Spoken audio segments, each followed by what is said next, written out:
Police સમક્ષ કરાયેલી કબૂલાતનો video પુરાવા તરીકે માન્ય રાખી શકાય નહીં. Supreme court.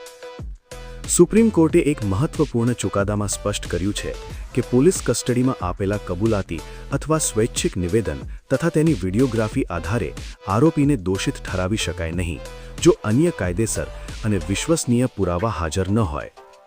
ન્યાયાધીશ ઉદય ઉમેશ લલિત, ન્યાયાધીશ એસ રવિન્દ્ર ભટ્ટ અને ન્યાયાધીશ સુધાંશુ ધુલિયાની બનેલી બેન્ચે અવલોકન કર્યું કે પોલીસ સમક્ષ કરેલી કબૂલાત ધરાવતી વિડિયોગ્રાફી પુરાવા તરીકે અસ્વીકાર્ય છે. CRPCની કલમ 161 હેઠળ આરોપી દ્વારા પોલીસને આપવામાં આવેલ નિવેદન પુરાવા તરીકે માન્ય રાખી શકાય નહીં.